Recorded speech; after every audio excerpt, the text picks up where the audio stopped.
Welcome to Geoforce Indonesia, a geosynthetics engineering-based company. Apakah suara saya sudah terdengar? Jelas, Mbak. Oke, terima kasih.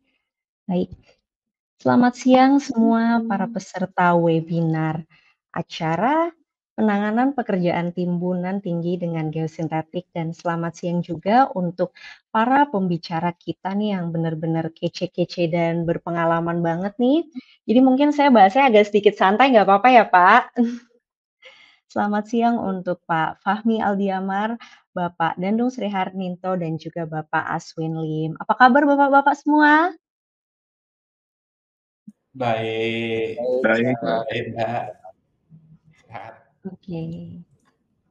Nah, biasanya nih sebelum acara dimulai, saya tuh juga pengen tahu untuk peserta-pesertanya ini tuh pada dari mana sih, kayak gitu. Jadi bisa juga nih di public room chat komen-nya itu ya untuk chat Bapak Ibu itu pada asalnya dari mana sih, kemudian latar belakang pekerjaannya itu dari mana gitu. Jadi biar kita juga bisa tahu nih peserta-peserta kita itu dari mana saja gitu.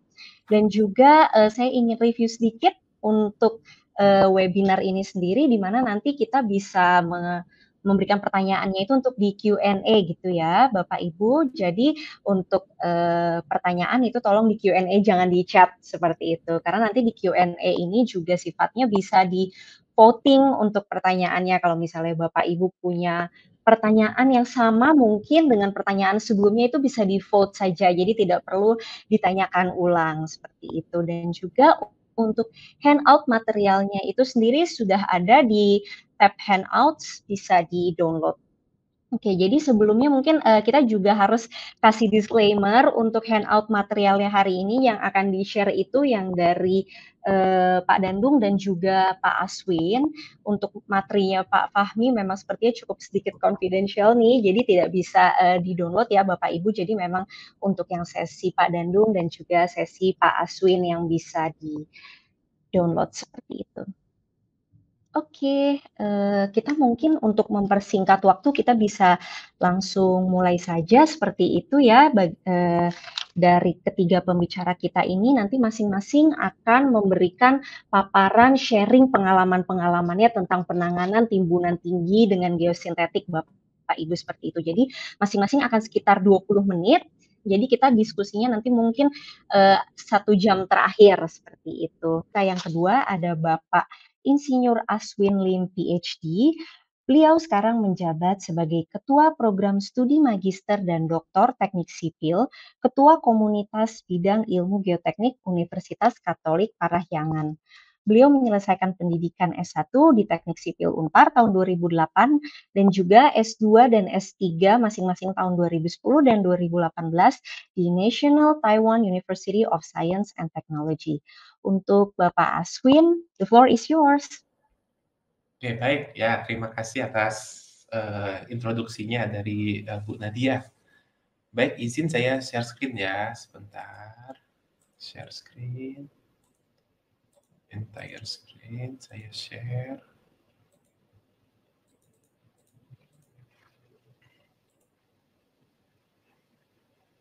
Oke. Sudah terlihat, Pak. Sudah terlihat ya? Oke, baik. Oke, baik. Selamat siang Bapak Ibu. Ya, izinkan beberapa menit ke depan saya akan memaparkan bahan presentasi saya. Tadi di awal kita sudah melihat dengan gamblang ya 4 kasus kegagalan ya yang dipaparkan oleh Pak Fahmi ya, itu sangat insightful banget kalau menurut saya ya, bahwa itu ya memang hal-hal yang akan kita jumpai di real case ya, di real case. Nah, untuk kesempatan pada hari ini saya akan memberikan paparan itu terkait metode analisanya. Jadi akan sedikit lebih teoritis ya dibandingkan yang dipaparkan oleh Pak Fahmi ya. Jadi ya karena background saya akademisi, jadi mungkin beberapa slide terakhir Bapak Ibu akan menjumpai rumus-rumus ya, yang mudahan mungkin ada adik-adik mahasiswa yang masih sedang berkuliah ya, punya ide ya, bagaimana sih cara kita mendesain ya sebuah MSE wall atau Mechanically Stabilized Earth Wall ya. Jadi konten ini akan sedikit basic teori ya, bagaimana kita mendesain ya. Harapannya setelah bahan ini saya paparkan, Bapak Ibu ya, adik-adik mahasiswa ya bisa mempunyai ide ya ketika nanti ketemu dengan proyek timbunan tinggi, bagaimana harus mendesain ya, at least tahu lah ya bagaimana harus mendesain ya. Kalau misalkan masih kurang paham ya kita bisa cari pendampingan ya, harapannya seperti itu ya. Jadi jangan nekat ya. Oke, sebelumnya saya harus mengucapkan terima kasih dulu ya kepada 3 orang. Pertama untuk Albert ya. Albert ini adalah mahasiswa S2 saya saat ini yang ya mungkin dalam waktu dekat akan menyelesaikan studinya. Yang kedua itu adalah Profesor Yang ya dari National Taiwan University, dan yang ketiga itu untuk Pak Dandung ya dari Geoforce Indonesia ya. Konten kuliah atau konten paparan saya itu saya peroleh dari beliau tiga orang ini ya. Jadi bukan murni punya saya juga ya, karena saya juga mengambil ya beberapa informasi dari mereka bertiga ya. Oke, jadi untuk konten presentasi saya pada hari ini adalah terdiri dari 3 bagian. Pertama saya akan memperlihatkan ya beberapa tipe retaining structure atau dinding penahan tanah. Terus kita akan melihat ya bagaimana desain guideline untuk merencanakannya secara hand calculation, artinya itu bisa Bapak Ibu selesaikan dengan pulpen dan kertas ya. Dan yang terakhir itu adalah kita juga akan melakukan atau melihat bagaimana kita dimudahkan dengan adanya software-software ya untuk melakukan analisa deformasi dan global stability. Nah, seperti yang tadi dipaparkan oleh Pak Fahmi, 4 case tersebut saya rasa semuanya itu menggunakan numerical analysis ya. Ya, jadi harus menggunakan software untuk melakukan analisa. Mayoritas yang tadi saya lihat juga itu adalah global stability-nya ya. Jadi kegagalan terjadi akibat global stability. Nah, namun ya dalam perencanaan selain global stability, kita juga harus nanti mengecek apa yang kita sebut internal stability. Nah, nanti kita akan lihat barang itu seperti apa. Oke, saya akan saya masuk ke konten yang pertama, yaitu tipe dari retaining structure. Nah, mungkin untuk timbunan tinggi ya, Bapak Ibu bisa melihat dari paparan pertama yang Pak Fahmi sampaikan, itu rata-rata itu adalah tipe reinforced soil slope ya. Jadi reinforcement dia menggunakan sloping dan membentuk suatu lereng ya. Jadi kalau saya bisa lihat, nah mungkin ini bukan lebih jelas ya. Jadi yang kasus yang mayoritas yang kasus yang Pak Fahmi paparkan itu ya, kalau kita bisa lihat itu adalah tipe yang reinforced soil slope ya, yang sebelah kanan ini. Oke, di mana dia ada kemiringan. Oke. Nah, ketika dia mempunyai kemiringan ya, misalkan lebih kecil daripada 70 derajat ya, maka sebenarnya aspek yang akan mengontrol stabilitasnya itu lebih ke global stability. Jadi tidak heran ya bahwa kalaupun terjadi kegagalan, maka yang kita lihat itu adalah global stability-nya ya. Jadi failure mekanismenya itu di global stability. Jadi istilahnya seperti kita harus cek lagi kestabilan slope stability-nya. Namun jika dinding kita itu lumayan tegak ya, atau sudutnya lebih besar daripada 70 derajat, maka cara kita menganalisa ya, mungkin slide ini ya, cara kita menganalisa itu juga sedikit berbeda ya. Karena ada transisi teori ya, jika masih ingat ya, ada transisi teori antara soil shear strength limit equilibrium atau yang kita biasa sebut juga mungkin istilah awamnya itu slope stability, bertransisi menjadi konsep earth pressure theory ya. Earth pressure theory itu adalah tekanan lateral tanah, di mana di awal tadi Pak Fahmi juga menyinggung lagi ya, yang kegagalan di abutment ya, ada aktif, ada pasif ya, karena itu dindingnya tegak. Nah, itu adalah earth pressure theory yang bekerja ya. Sedangkan kalau misalkan dindingnya itu miring ya, timbunannya tinggi dan kita kasih sloping, maka teori yang bekerja, yang mayoritas dominan yang mengontrol kegagalannya itu nanti adalah limit equilibrium ya, atau global stability. Nah, tentunya kalau secara cost ya semakin kita tegak membangun suatu dinding ya biasanya cost-nya akan semakin tinggi ya, Oke, nah itu adalah pengingat awal ya bagaimana mekanisme daripada suatu dinding bekerja. Nah, untuk paparan saya ke depan, kita akan fokus pada yang spatial theory ya, jadi yang dindingnya tegak ya, yang dindingnya tegak. Oke ya. Nah, ini ada satu contoh aja ya, satu contoh. Ini ada di Bandung ya, ada satu kompleks perumahan ya, berada di tepi Sungai Cipaganti, dan mereka itu mau nguruk ya, mau nguruk. Nah, karena mungkin yang namanya penghematan kos, dibikin dinding batu kali bertahap ya. Namun ini cukup tegak ya, cukup curam.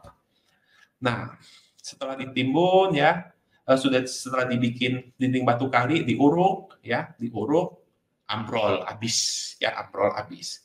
Nah, ini mekanismenya juga tadi ya berulang lagi ya, dari paparannya Pak Fahmi ya, mungkin 2 kali menyebutkan faktor erosi kaki lereng atau sungai.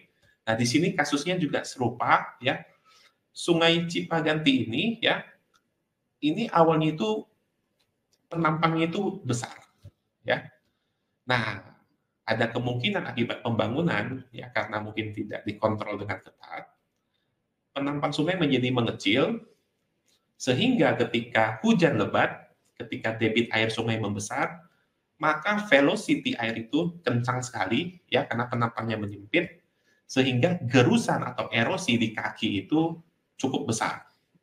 Nah, terjadi perlemahan kaki ya, di kaki lereng, maka seluruh kesatuan daripada dinding penahan tanah tipe gravitasi ini ambrol ya, ambrol ya, jadi habis semuanya.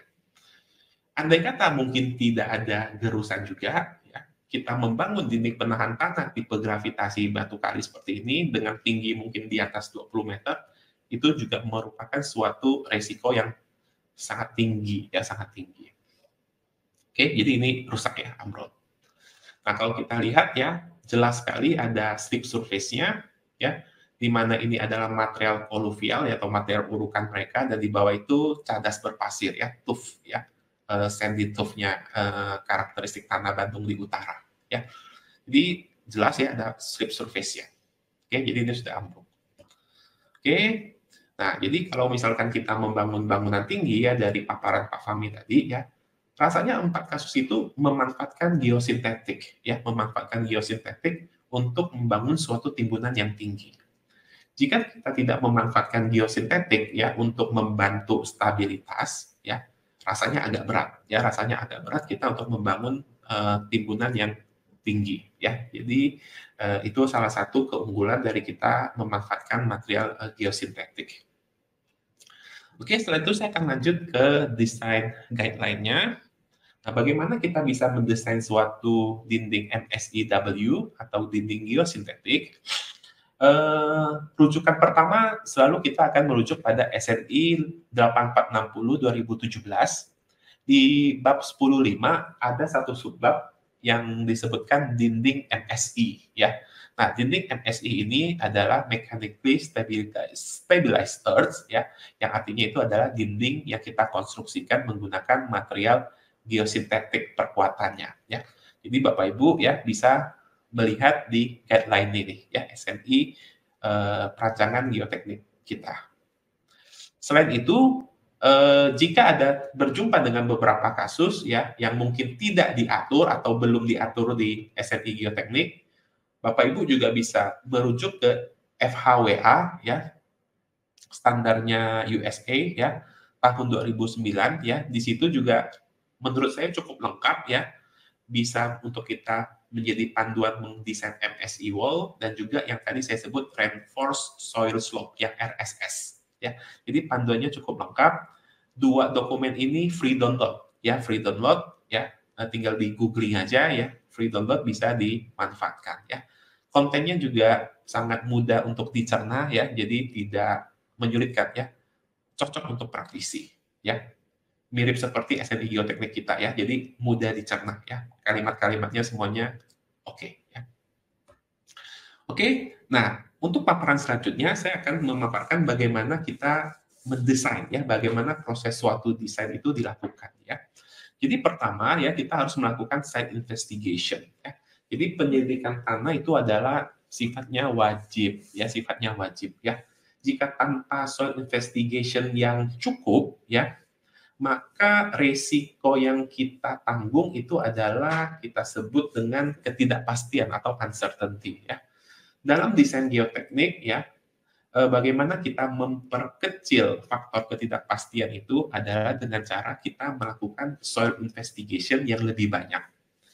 Harapannya kita mendapatkan data yang lebih banyak sehingga ketidakpastian dalam mendesain itu rendah, ya semakin rendah. Oke, nah andai kata kita tidak mempunyai data tanah atau tadi yang disampaikan bahwa topografinya terbatas, nah itu ya sesuatu yang unforeseen yang tidak terlihat oleh kita tiba-tiba menjadi faktor pemicu terjadinya kegagalan. Nah, tentunya itu cost yang harus ditanggung kan ya. Jadi ya lebih baik kita investasikan penyelidikan tanah yang komprehensif di awal dibandingkan harus menanggung adanya potensi kegagalan di akhir. Oke, nah mungkin mindset itu harus mulai kita lakukan ya untuk desain-desain di masa akan datang atau mungkin saat ini juga harus dilakukan ya. Jadi soil investigation itu penting ya, penting. Ya ibarat dokter ya, kalau kita sakit juga disuruh tes darah kan, cek lab segala macam ya. Gak mungkin apa pernah kita disuruh dokter cek darah terus kita nawar ya, Pak disuruh cek kolesterol, nggak usah lah Pak, kayaknya saya sehat Pak ya, nggak usah cek Pak kan gitu ya. Ya kalau kita udah merasa sakit ya apapun yang diperintahkan dokter ya pasti kita lakukan ya. Kalau kepengen sembuh ya ibaratnya seperti itu. Oke, selanjutnya ya kita harus memilih critical cross section ya. Jadi critical cross section tadi seperti yang Pak Fahmi contohkan juga sangat baik menurut saya kasus terakhir ya. Cross section yang dipilih ya itu tegak lurus dengan jalan ya. Namun yang terjadi kegagalan justru yang posisinya skew atau yang agak berbelok. Nah, artinya apa? Ketika dianalisa tidak terpilih critical cross section itu. Oke, itu contoh ya pas banget gitu kan ya. Karena apa? Karena critical cross section yang kita anggap itu adalah kondisi yang paling tidak menguntungkan ya. Kita sebut itu critical cross section ya. Ya artinya apa? Mungkin posisi timbunan paling tinggi. Selain itu mungkin di posisi tersebut tadi ya ada kehadiran sungai ya. Ya, itulah ya. Jadi hal-hal tersebut harus dilihat jeli ya. Jadi dua proses utama ini penting ya. Ke bawahnya itu adalah hanya suatu prosedural ya. Namun yang nomor 1, nomor 2 itu harus dilihat jeli ya, harus dilihat jeli.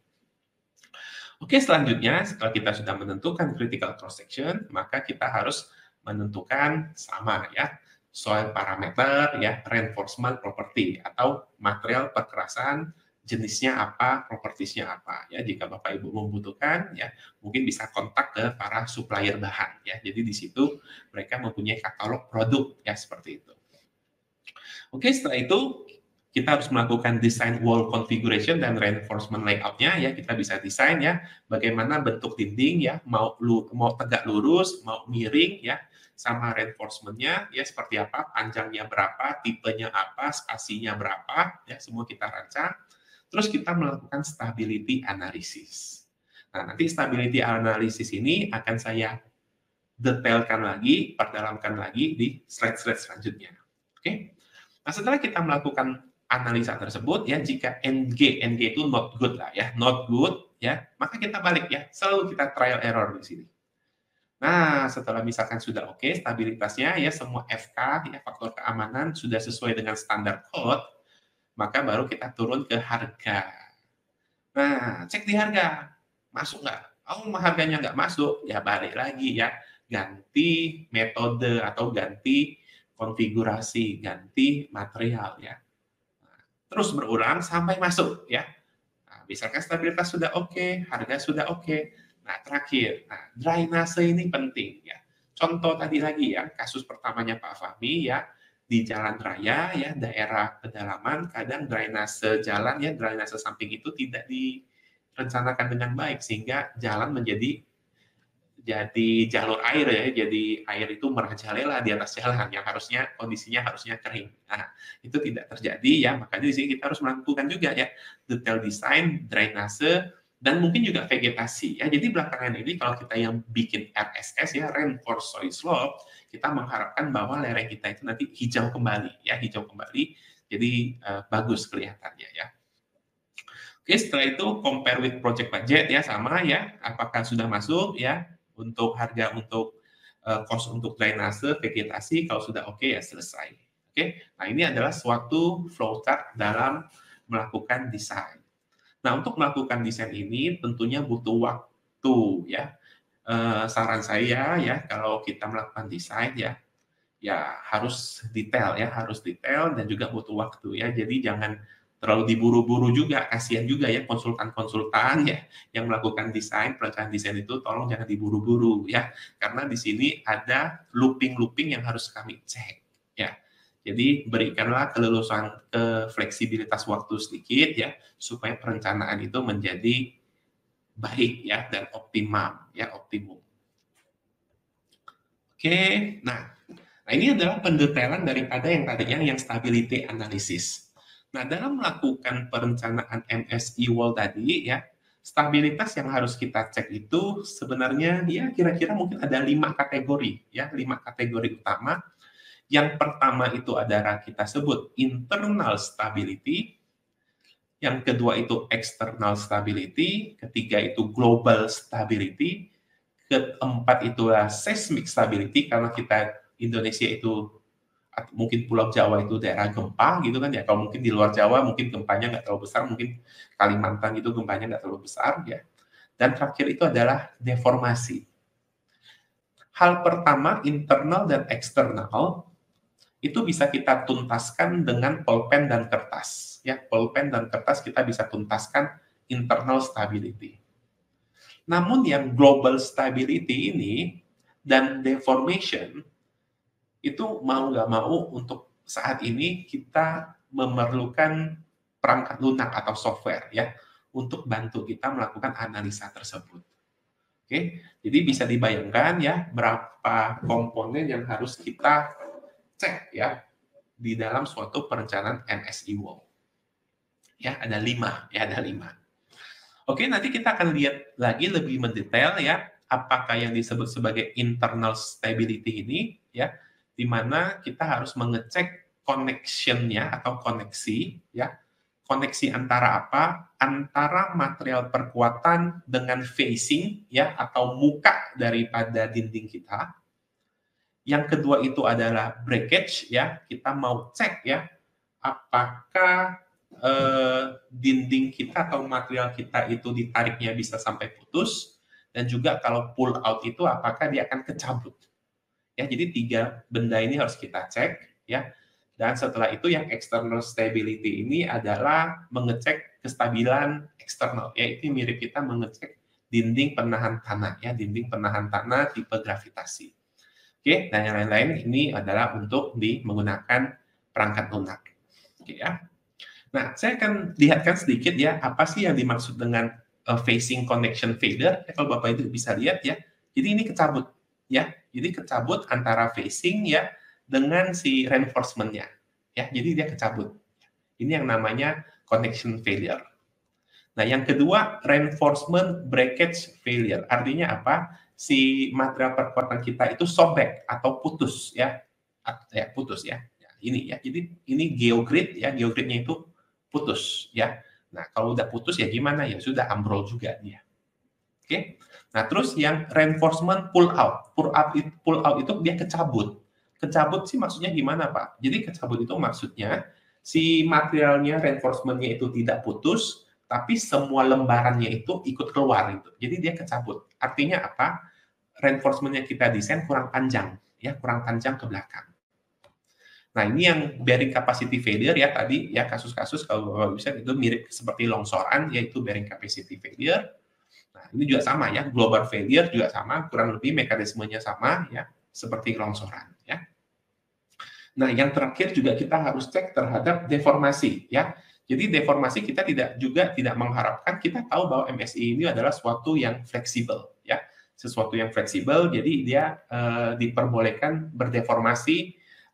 Kalau di SNI kita itu H dibagi 75 ya, satuannya meter ya. Namun kita nggak boleh terlalu eksesif juga. Kalau terlalu eksesif, apa yang terjadi nanti di atas atau di permukaan jalan kita itu ya retak-retak bergelombang ya, nggak elok juga ya, nggak bagus juga ya. Jadi itu harus tetap dikontrol. Nah, hal-hal ini dikontrolnya pakai software ya. Kita nyaran pakai software. Oke. Nah, untuk yang internal stability, ya mungkin saya akan sedikit lebih cepat ya, karena keterbatasan waktu. Bapak Ibu ya harus mengecek ya 3 kategori yang tadi ya, di mana Bapak Ibu harus bisa menghitung Tmax harus lebih kecil daripada T allowable ya. T allowable ini adalah tergantung kapasitas bahan ya, jadi tergantung Bapak Ibu pilih bahan seperti apa. Nah, Tmax ini yang harus Bapak hitung ya, Bapak Ibu hitung ya menggunakan teori mekanika tanah ya. Nah, 3 benda ini ya bisa dihitung ya, 3 bisa dihitung dan bisa kita desain ya. Intinya itu adalah kita perlu mendesain berapa sih panjang reinforcement perkuatan kita dari belakang ya, atau perpanjangan ini ya, supaya dia tidak sobek ya ataupun tidak copot. Oke. Ya.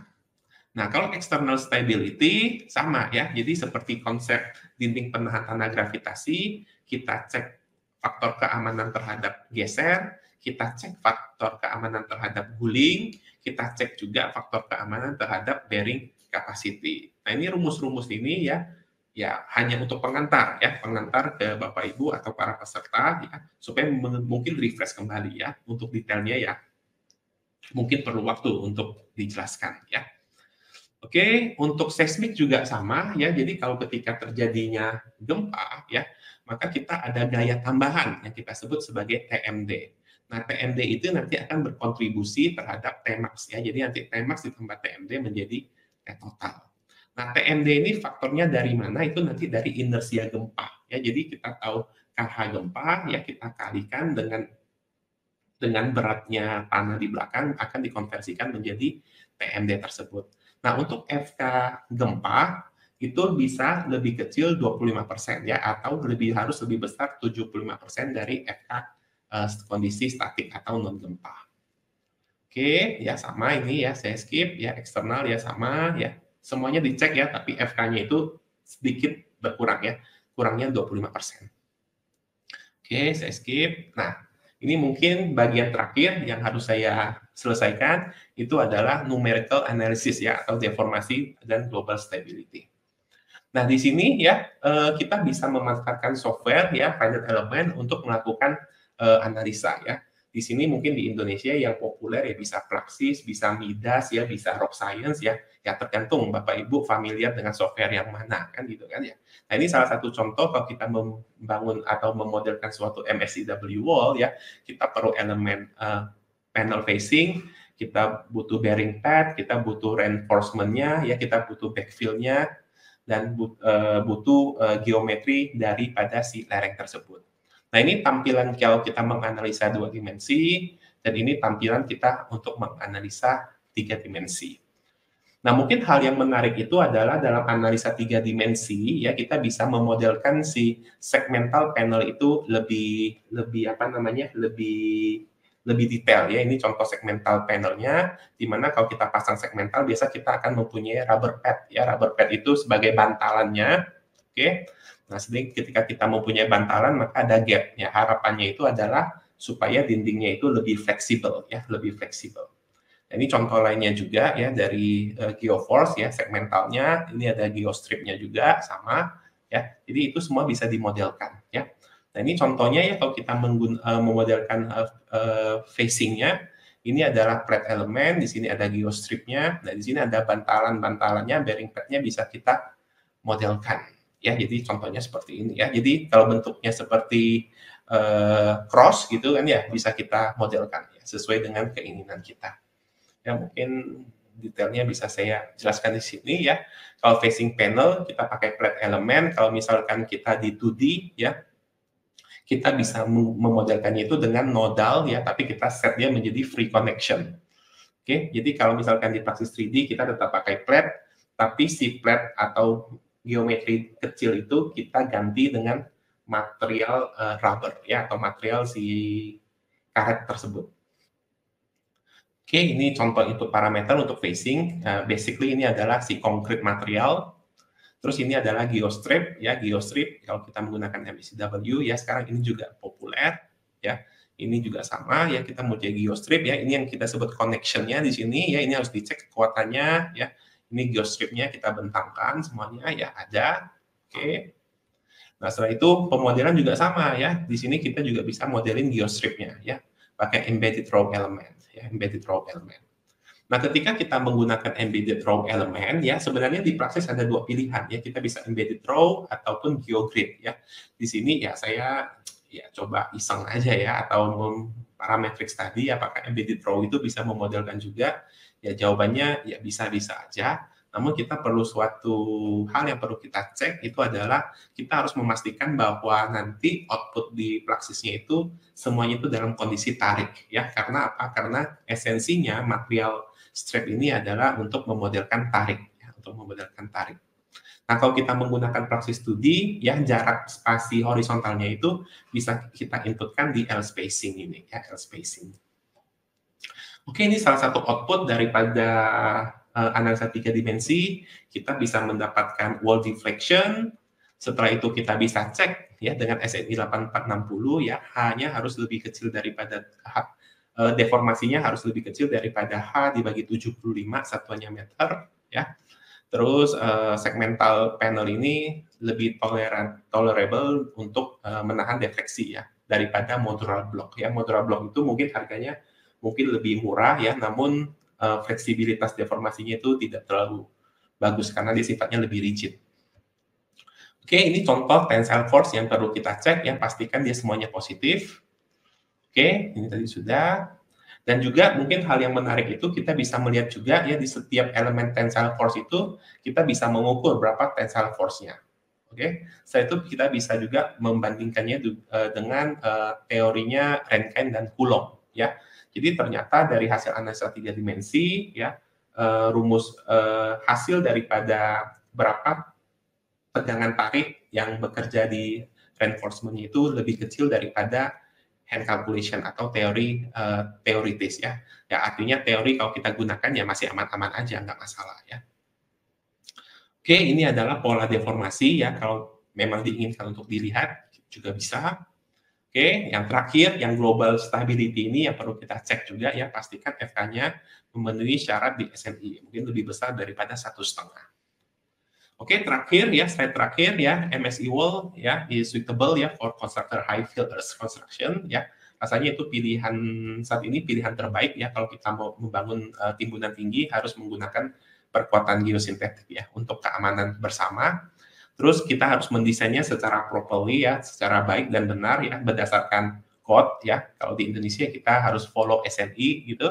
Setelah itu kita harus mengecek ya internal external stability, bisa pakai hand calculation. Dan terakhir kita harus mengeran numerical analysis untuk mengecek deformasi dan global stability-nya. Oke, terima kasih atas waktunya. Saya kembalikan ke Ibu Moderator. Silakan Bu Nadia. Baik, terima kasih banyak Pak Aswin untuk bahasannya tentang desain. Jadi memang tadi disebutkan juga beberapa kali tentang apa sih acuan kita mendesain itu gitu ya Pak. Jadi memang tadi saya lihat ada SNI dan FHWA, itu memang seperti kitab kami nih ya, untuk menghitung MSE wall. Jadi pertanyaan apapun kita kembalikan lagi nih ke FHWA. Yang paling sering tuh sebenarnya ditanya tentang jenis tanah juga Pak. Karena di situ kan selalu dibicarakannya granular soil. Tapi bagaimana nih penggunaan untuk clayey soil gitu kan. Jadi kita lihat lagi batasannya di FHWA kalau untuk tanah yang fine grain ini seperti apa gitu ya. Jadi kita tetap masih dalam koridor FHWA dan SNI itu gitu ya Pak. Betul. Kemudian tadi juga memperkecil ketidakpastian itu dengan melakukan lebih banyak pengujian. Jadi biasanya di awal-awal juga memang kita tuh menerima data tanah memang cukup irit gitu ya Pak. Tapi kita biasanya kita advice lagi untuk pada saat kita sudah tahu nanti titik MSI wall-nya atau misalnya reinforced slope-nya di mana, itu kita harus ada paling enggak nih uji sondir lagi gitu ya Pak ya, untuk memastikan stratifikasi tanahnya. Dan juga tadi pada saat kita menghitung untuk kapasitas bahan, sebenarnya constraint-nya selain project budget juga ada availability materialnya Pak di dalam negeri, seperti itu. Dan apakah sudah bisa diproduksinya, seperti itu. Nah, sehingga bahasan itu akan lanjut nih juga ya ke bahasannya Bapak Dandung Sri Harninto, pembicara kita yang ketiga hari ini. Izinkan saya untuk memperkenalkan Bapak Dandung Sri Harninto, STMT IPU Asian Engineer. Beliau sekarang menjabat sebagai Direktur Utama PT Geoforce Indonesia. Beliau menyelesaikan studi S1 di Universitas Gadjah Mada pada tahun 96 dan juga S2 di Universitas Indonesia pada tahun 2010 dan sedang menyelesaikan S3 di Universitas Indonesia juga. Baik, untuk Pak Dandung mungkin langsung saja nih bahasannya yang lebih ke tentang pengalaman untuk pemakaian dari geosintetiknya apa saja nih Pak. Baik, untuk waktu kami persilakan Pak Dandung.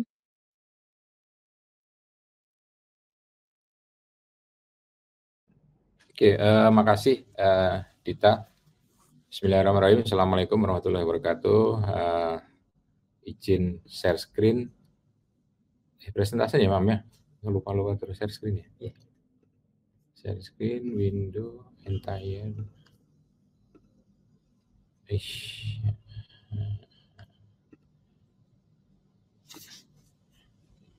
Oke, udah terlihat Dita? Sudah Pak. Oke, terima kasih.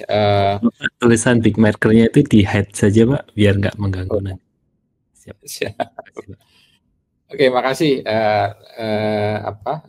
Dita dan Mas Budi juga. Ini terima kasih juga Pak Fahmi dan Aswin yang sudah memberikan banyak hal gitu ya. Terutama tadi saya sangat tertarik insight yang diberikan Pak Fahmi ini kan real problem ya, karena Pak Fahmi tiap hari ngurusin problem sebenarnya di lingkungan pekerjaan umum, khususnya di konstruksi jalan dan jembatan. Nah, izinkan saya ini memberikan beberapa case study saja terkait dengan yang ya hampir tiap hari ya kita bergelut atau berinteraksi dengan problem timbunan tinggi, baik itu di remote, di perkotaan, sehingga semoga ini bisa bermanfaat untuk kita semua. Ini next-nya gimana, Mbak? Loh, kok freeze? Sebentar ini.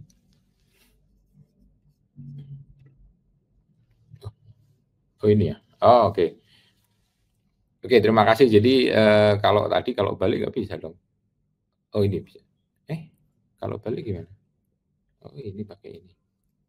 Oke, jadi teman-teman sekalian, jadi nanti ada beberapa case, 6 ya, semoga waktunya cukup. Kalau nggak cukup mungkin hanya beberapa aja.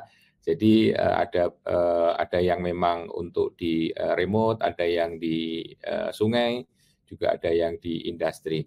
Nah, teman sekalian, seperti kita ketahui sebenarnya penggunaan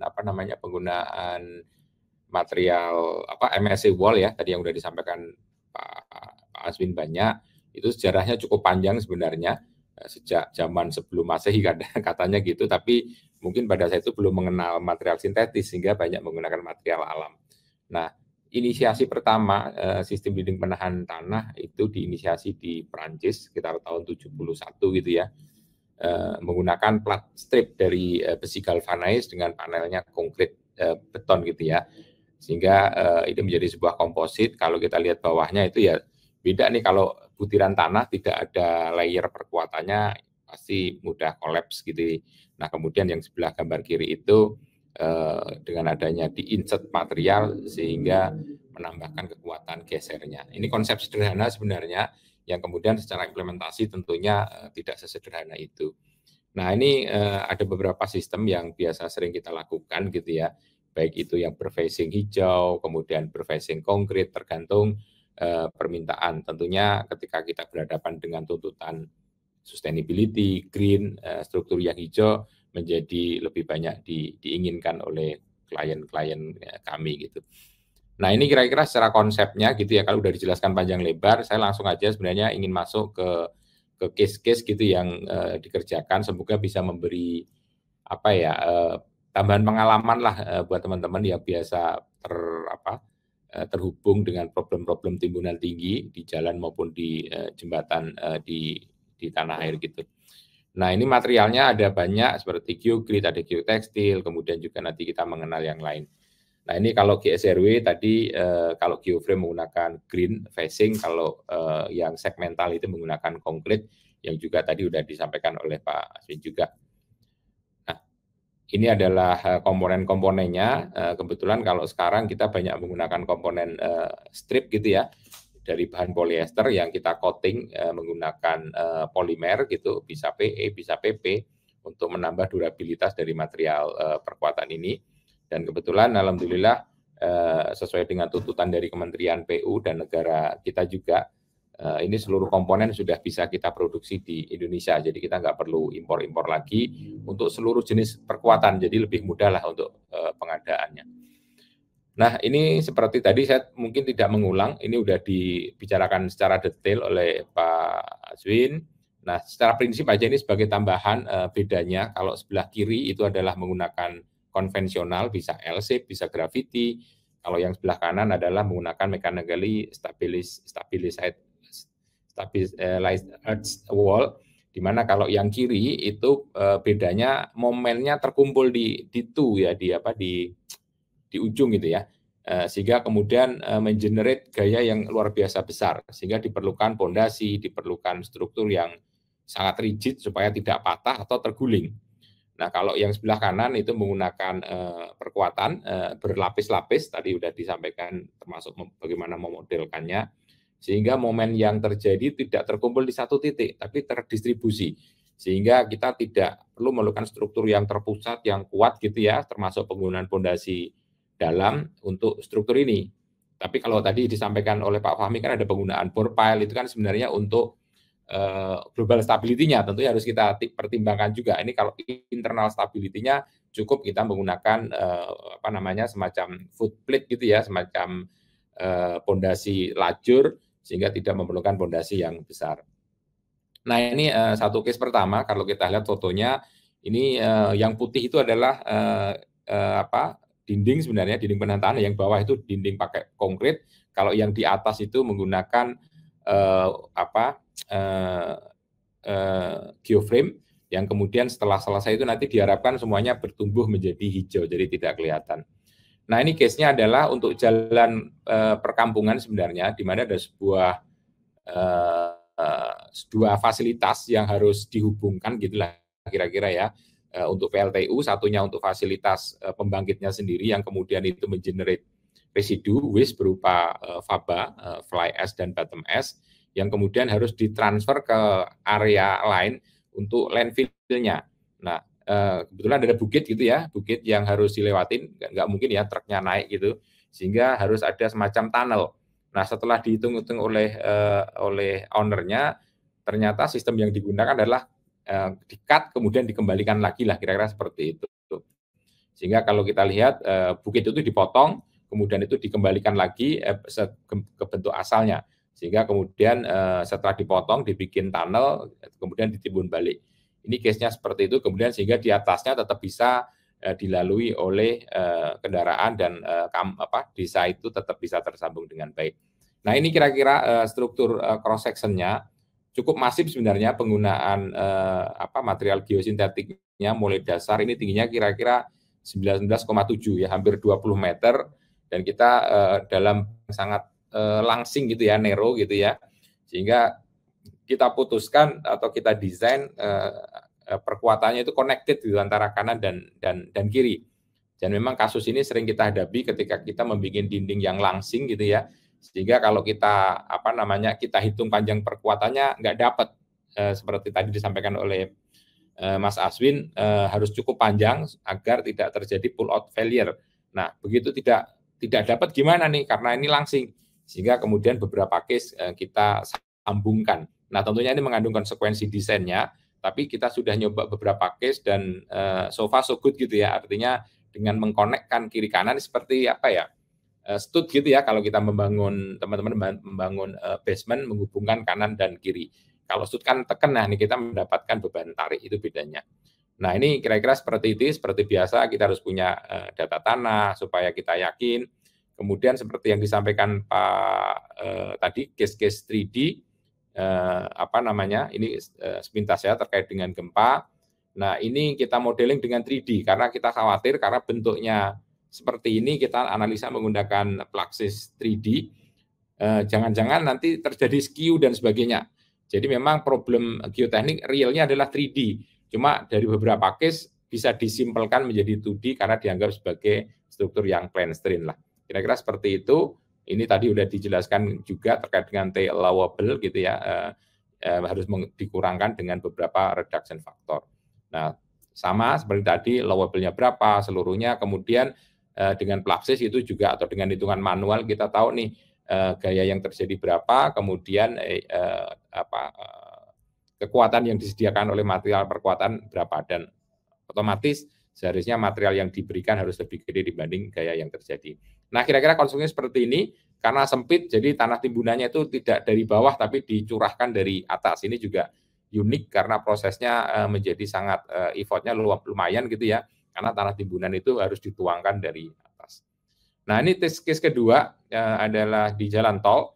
Ini kira-kira 2019 kalau nggak salah ingat, di mana ada jalan tol ini kalau nggak salah dari arah Semarang ke arah Solo, sekitar di Salatiga, di mana dibutuhkan suatu area untuk tempat peristirahatan gitu ya, di jalan tol. Biasa kalau kita mampir, dan timbunannya lumayan tinggi. Desain awal menggunakan konvensional, menggunakan sheet pile, tapi kayaknya dari sisi harga luar biasa mahal, dan juga kebetulan banyak ditemukan formasi batu di bawahnya, sehingga dikhawatirkan menjadi sangat sulit kalau dilakukan pekerjaan sheet pile. Sehingga setelah beberapa studi akhirnya diputuskan menggunakan perkuatan timbunan ini dengan menggunakan material geosintetik, kita nyebutnya menggunakan geoframe. Nah, ini setelah selesai seperti saya sampaikan tadi, ini menjadi green. Nah, tentunya seluruh proses desain harus kita lakukan dengan baik. Ini kebetulan menggunakan 3D juga, tapi sebenarnya plain strain ya, cuma karena software-nya 3D, modelnya 3D, tapi sebenarnya problemnya relatively 2D. Tapi kalau melihat pengalaman tadi yang disampaikan Pak Fahmi, saya jadi khawatir. Seharusnya ketika di ujung, di pojok itu, kan ini kalau kita lihat gambarnya, itu ada banyak yang di corner-corner. Nanti tapi kalau di corner ini problemnya pasti tidak 2D, tapi 3D. Nah, mungkin menjadi pelajaran juga dari pengalaman Pak Fahmi tadi, seharusnya ketika kita menghadapi problem seperti ini, tidak cukup 2D saja analisanya, tapi juga dilakukan analisa secara 3D untuk meyakinkan apakah itu akan baik-baik saja. Nah, ini kira-kira proses analisa, semuanya kita menggunakan numerik. Setelah kita cek internalnya, of course gitu ya. Kalau tadi kan Pak Asmi mengatakan kalau internal itu lebih simpel gitu ya. Kita cukup menggunakan tangan gitu ya, atau biar nggak repot ya pakai Excel lah gitu ya. Itu lebih cepat kalau perubahan-perubahan parameter tinggi dimensi itu bisa cepat kita akomodasi kalau kita membuat software dari Excel secara simple. Nah, tentunya ketika ngomong global stability nggak mungkin kita menggunakan hitungan tangan karena pasti sangat melelahkan, apalagi kalau kompleks ya problemnya 3D. Nah, sekali lagi ini juga harus kita cek terkait dengan beban gempanya.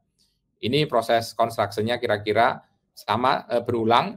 Kebetulan yang ini masih menggunakan geogrid gitu ya, tapi kedepannya kita sudah meninggalkan geogrid untuk material perkuatannya. Jadi mulai persiapan, cutting, ada kebetulan di bawahnya kita pasang gabion karena kita khawatir ada semacam rembesan atau mata air yang akan mengganggu stabilitas, sehingga biasanya kita membuat default untuk layer 1 atau 2 layer di bawah itu kita menggunakan material yang sangat porus, baik itu batu maupun sirtu. Nah, itu case kedua. Nah, ini sekarang case ketiga ketika kita berhadapan dengan air, dengan sungai. Tadi dikatakan Pak Fahmi juga, kita bikin struktur bagus nih di atas gitu ya, tapi ternyata bawahnya sungai. Dan sungai itu begitu banjir, begitu airnya naik turun dengan cepat, akhirnya memperlemah dari timbunan kita. Untuk itu juga harus diperhatikan ketika mendesain, tidak hanya melihat atasnya saja, tapi juga bagaimana tunya. Nah, kalau kasus ini yang kebetulan di daerah Bogor ya, Cimanggis, itu struktur dinding penahan tanah di perumahan, kebetulan di atasnya juga ada jalan gitu ya yang akan digunakan oleh lingkungan perumahan tersebut menggunakan sistem ini. Nah, kira-kira cross section-nya seperti ini yang biasa kita lakukan karena pas banjir banjir dan tidaknya cukup sering sehingga kita memutuskan bagian bawah kita menggunakan gabion. Cuma memang gabionnya tidak biasa ya, kalau teman-teman mungkin gabionnya menggunakan galvanize gitu ya. Tapi kalau kita menggunakan material sintetis juga, pertimbangannya satu tidak karat gitu ya. Kemudian kan sebenarnya ini hanya membungkus si batu jangan sampai lepas, karena kalau kita menggunakan galvanize kadang-kadang kalau misalnya sungainya itu agresif, kemudian ada barang kayu macam-macam yang banjir, itu biasanya besi lebih mudah rentan gitu ya, ketika ketumbuk ketemu dengan batu di belakangnya yang tajam itu gampang putus. Nah, kalau kita menggunakan material sintetis dari polipropilin maupun polietilin itu lebih fleksibel gitu, dan yang pasti secara ketahanan kimianya menjadi lebih baik lah, kira-kira seperti itu. Tapi fungsinya gravitinya tetap kita jaga. Nah, setelah keluar dari area splicing, kita bisa menggunakan struktur geoframe dengan timbunan tanah setempat saja gitu. Nah, sama kita juga memodelkan secara global stability, internal stability kita selesaikan, kemudian global stability, lagi-lagi kita mendapat bantuan dari software, dan tentunya seperti disampaikan juga oleh Pak Aswin juga, kita standar desainnya menggunakan SNI yang sama 8460 tahun 2017, dan rasanya mau diupdate lagi ini nanti kita lihat. Kemudian kita cek nih ketika pertama, kemudian full load, kemudian kalau gempa bagaimana, jadi seluruh skenario kita cek, dan kalau misalnya perlu kita cek misalnya kondisi rapid drawdown gitu ya, karena ini kan berhadapan dengan sungai yang kadang-kadang banjir, kadang-kadang surut dengan waktu yang sangat cepat. Nah, sama kita cek semua stability-nya. Nah, ini kira-kira setelah jadi, sebelumnya seperti ini berantakan slope-nya, kebetulan tanah timbunan kalau nggak salah, kemudian kita rapikan sehingga menjadi sebuah revetment sungai yang sudah kita desain jangan sampai terjadi scoring macam-macam, sehingga posisi dasar dari struktur itu harus di bawah sungai, karena kalau kita numpang bahaya nih, kalau numpang bawahnya kegerus bisa kolap, sehingga struktur itu biasanya kita turunkan sampai 1-1,5 meter di dasar sungai. Itu penting ya untuk menahan scoring, kan beberapa case gitu ya, bikin strukturnya numpang gitu, sehingga ketika terjadi banjir, kemudian pore water pressure-nya naik, itu bawahnya mudah terjadi scoring, sementara di atasnya ada beban. Ini juga menjadi hal yang harus dicatat. Nah, ini case berikutnya adalah untuk dinding penahan tanah, seperti disampaikan sepintas tadi oleh Pak Aswin, ini dindingnya cukup tinggi, sekitar 20 meter gitu ya, bikin ban wall sebenarnya, di belakangnya nanti ada beban fly ash dan bottom ash yang tingginya hampir 60 meter, beroperasi selama mungkin 10 atau 15 tahun ya, saya nggak tahu pasti, sehingga ini ban wall dibikin keliling hampir 850 meter panjangnya, tingginya bervariasi, tapi rata-rata sekitar 20 meter yang paling tinggi, yang paling rendah yang ngikutin ketika ketemu dengan lereng.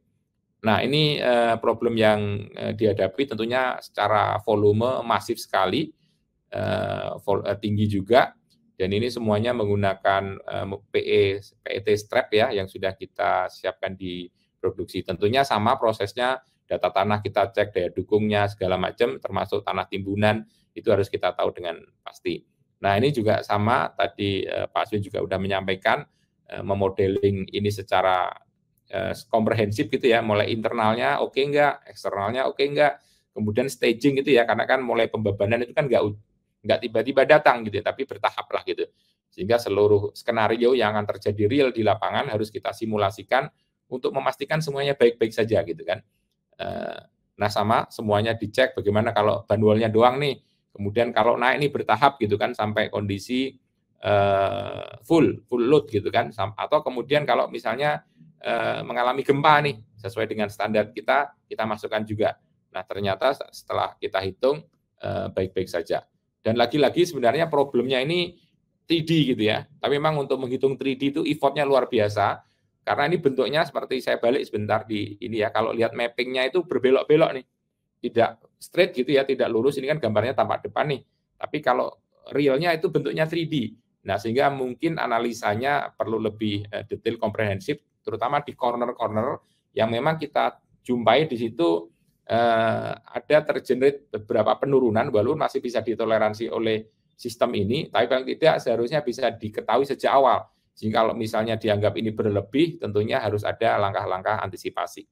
Ini sama seperti itu, kita menggunakan beberapa layer perkuatan yang berbeda-beda, sejak dari bawah 180 sampai yang paling ringan 30. Panjang penjangkarannya itu hampir sekitar 25 ya kalau nggak salah, tingginya kan sekitar 20 gitu kan, nanti tergantung ketinggiannya kan macam-macam. Nah, itu kira-kira seperti itu prosesnya. Kemudian kita juga mencoba mengestimasi deformnya ketika proses penimbunan terjadi gitu ya. Beberapa case itu bisa lumayan akurat gitu ya, antara model numerik dengan kan kita selalu memonitoring ya, karena pekerjaan ini tinggi sekali, kita monitoring beberapa case bisa koresponden, tapi beberapa case juga enggak. Ini memang tricky ya, bukan tricky ya, expertise atau kebiasaan kita atau bagaimana pengalaman kita menggunakan software ini sehingga kemudian kita bisa mensimulasi deform stability dari struktur ini secara baik. Nah, ini prosesnya ya, pekerjaannya, startnya bagaimana, kemudian mulai dari leveling plate, kemudian macam-macam, ini kan sekuennya gitu. Nah, ini kira-kira sekuennya karena panjang sehingga tidak bisa langsung seketika, tapi kita kadang-kadang harus loncat-loncat. Ini juga penting gitu ya. Tapi kalau kita menggunakan survei yang baik, biasanya itu bisa kita kerjakan dengan baik juga. Nah, ini kira-kira prosesnya seperti ini, mulai leveling plate, kemudian naik panel, kemudian karena terlalu panjang sehingga kita memutuskan untuk memisah dinding itu beberapa section gitu ya. Dengan diharapkan kalau misalnya terjadi penurunan di satu titik tidak menarik yang lain, sehingga kemudian ada beberapa section yang kita kasih dilatasi, ini pure terpisah gitu ya, dinding kanan dan kiri, kemudian supaya estetiknya dapat kita kasih kolom gitu ya, kolomnya juga lepas gitu. Ini juga beberapa trik gitu ya, jangan sampai terjadi differential settlement yang ekstrim kemudian itu menarik section yang lain. Nah, ini beberapa detail gitu ya, detail-detailnya, dan yang paling menarik karena di sini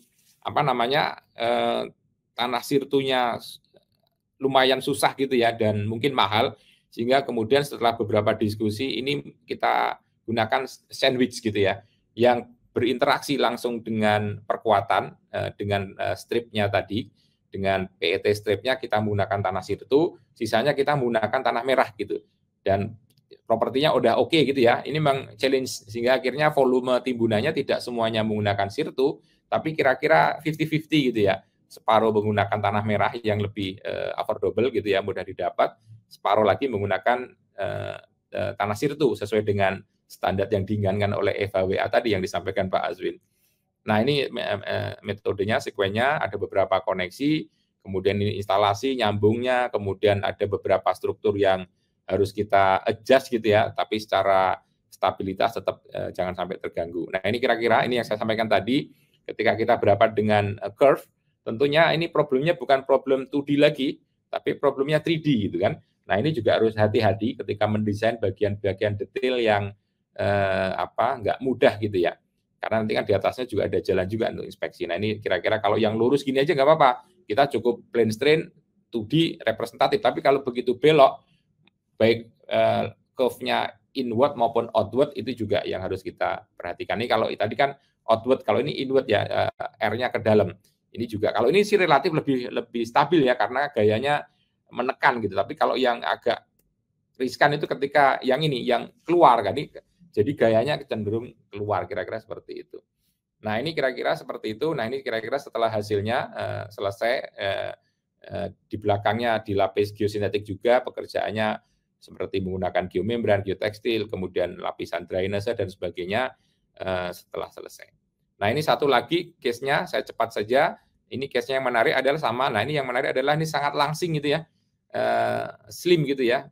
Kitanya maunya langsing, tapi kalau bikin struktur langsing ini juga bikin challenge karena kalau kena gempa ini agak-agak riskan. Nah, ini yang menjadi tantangannya, kita belum sampai melakukan analisa dinamik gitu ya. Kita hanya pseudostatik. Nah, seharusnya harus dianalisa dinamik ketika terjadi gempa ini di daerah Makassar gitu ya, walaupun mungkin gempanya nggak terlalu besar seperti katakanlah di Aceh atau di Padang gitu. Tapi seharusnya harus dikonsider bagaimana struktur yang slim ini dianalisa tidak hanya statik atau pseudostatik, juga dinamiknya untuk mengetahui apakah ini baik-baik saja atau tidak. Dan lagi saya sampaikan ini karena ini connected gitu ya, kanan kiri, ini juga menjadi challenge. Karena kalau standarnya orang-orang sana Amerika kan diprotes. Kebetulan pada saat ini saya sampaikan pada saat acara di Geo Amerika, mereka tanya, "Loh kok di-connect? Emang boleh?" gitu kan. Emang yang larang siapa gitu? Kan toh baik-baik saja, kira-kira seperti itu. Jadi ini challenge-nya luar biasa, tapi alhamdulillah ini sudah bisa kita kerjakan dengan baik, analisanya juga kita kerjakan, termasuk ada beberapa improvement ya di tanah dasar, karena kebetulan ini duduk di sawah gitu ya. Di tengahnya jalan existing, itu oke, tapi kanan kirinya kita harus mendudukkan si pondasi leveling pad-nya itu di bekas sawah, sehingga kita harus melakukan replacement. Kebetulan setelah di bawahnya cukup oke, sehingga kita replacement hampir 2 meter, kemudian kita ganti dengan tanah bagus, kita kasih tambahan layer geotekstil untuk menambah stabilitas, supaya kemudian penurunannya bedanya tidak terlalu banyak. Nah, ini proses pemasangannya. Ini untuk jalur kereta api, jadi ini untuk istilahnya flyover gitu ya. Nanti yang tunnel itu akan lewat kereta api kalau Makassar ke utara, itu daerah Pangkep kalau nggak salah. Nah, ini satu lagi, ini cepat juga, ini untuk penanganan di lereng yang sangat curam, ini juga harus ekstra hati-hati, sehingga akhirnya banyak digunakan pondasi masif gitu ya untuk menahan timbunan, kemudian ke atasnya menggunakan GSRW. Kalau ini lebih sederhana, karena bukan sederhana, maksudnya stabilitasnya sebelah kiri gitu ya, ini juga harus hati-hati. Tadi yang disampaikan Pak Fahmi, kita juga cukup khawatir juga gitu ya, karena sebelah kiri itu curam, sebelah kanan nggak terlalu masalah nih, dan tidak menggunakan, cukup di sloping. Tapi kalau yang sebelah kiri itu mau di sloping nggak mungkin, karena itu curam sekali, sehingga harus di stop dengan dinding tegak dengan menggunakan pondasi cukup masif, supaya stability-nya bisa kita jaga dengan baik. Nah, sama dengan cek stability ininya, internal, eksternal, semua kita pastikan dia baik-baik saja lah gitu ya. Nah, ini metodenya, pelaksananya, dan itu hasil akhirnya cukup tinggi. Ini kalau nggak salah mungkin sekitar 17-an meter juga yang paling tinggi, tapi bertrap gitu ya. Jadi kalau memang seperti ini nggak perlu kita harus potong semua lurus, tapi kita pakai trapping aja. Jadi bisa dilihat nih gambarnya, dindingnya juga ngetrap gitu, yang ngikutin slope-nya, supaya penggunaan dinding penahan tanah ini juga tidak terlalu banyak, tapi dari sisi keseluruhannya menjadi baik. Saya pikir itu, terima kasih sebagai sharing pengalaman kami, semoga bisa menjadi bahan diskusi kita semua. Makasih, saya berikan ke Dita. Baik, terima kasih banyak Pak Danu untuk sharing-nya dari pengalaman-pengalaman yang pernah dikerjakan Geoforce juga. Mungkin untuk mempersingkat waktu, kita langsung ke session Q&A ya Pak. Kita langsung ke session di pertanyaan Q&A ini, ada satu pertanyaan yang paling banyak di vote. Sepertinya kita bisa jawab dulu pertanyaan ini. Mungkin untuk Pak Fahmi bisa menjawab pertanyaan berikut tentang perkuatan geotekstil pada operate. Apakah pemasangan geotekstil pada operate mulai dari dasar hingga top timbunan memiliki efek yang cukup signifikan dalam mereduksi besarnya tekanan lateral tanah? Jika iya, pemasangan dengan spasi berapa yang paling efektif agar dapat mereduksi tekanan lateral tanah? Dan dengan perkuatan full geotekstil pada operate, berapa persen perkiraan tekanan lateral tanah itu dapat tereduksi? Bisa langsung di Pak Fahmi.